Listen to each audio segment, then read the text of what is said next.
Happy na naman ang morning. Good morning mga mi. Ayan, dumating na nga yung order ko galing kay TikTok. Budol na naman ang inyong mami dahil nga kailangan ko to dahil ang dami namin gamit. Di ko alam kung saan ko ilalagay.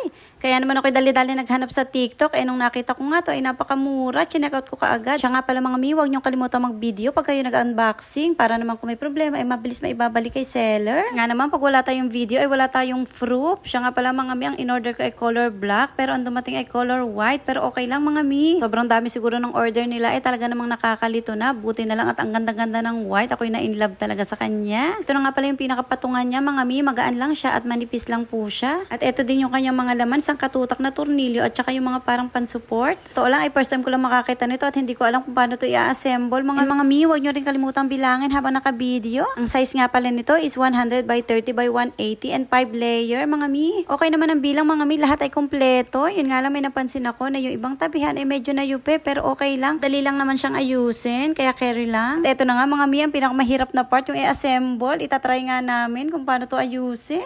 Sa umpisa nga ay talaga namang ang hirap pero ayan natutunan na rin namin kung papaano. Ayan nga sa wakas ay natutunan na rin namin kung papaano. Huwag nyo nga palang kalimutan i-screw yan 3 butas na yan. Lahat dapat yan ay may screw. Umpisa nga ay daliri ko lang ang ginamit ko pang higpit. Kaya naman pero masakit mga mi. Ganito dapat ang itsura niyan mga mi, 3 screw. Kaya huwag nyo kalimutang ilagay lahat ng mga screw. Umpisa nga lang mahirap pero pag natutunan mo na ay madali lang. Medyo matagal lang talaga dahil maraming screw ang ilalagay. Ito na nga mga mi, patapos na. Ito nga pala yung duksungan. Kayo nang bahala kung paano nyo didiskartihan. And double check lang mga mi kung lahat na ay naka-screw. And huwag nyo kakalimutan na higpitan. Kung wala kayong panghigpit ay talaga manghiram muna kayo sa kapitbahay. Ayan nga at lahat ay na-check ko na at inuga-uga ko na rin. Matibay na siya mga mi. Ito na nga ang finished product mga mi. Sa murang halaga, meron na akong napakagandang shelves at 5 layer na to mga mi. Kaya nga pala mga mi, hindi ko na na-videohan pero ang dami kong inilagay dyan na ang bibigat talaga. Akala ko nga nung una ay baka hindi kayanin.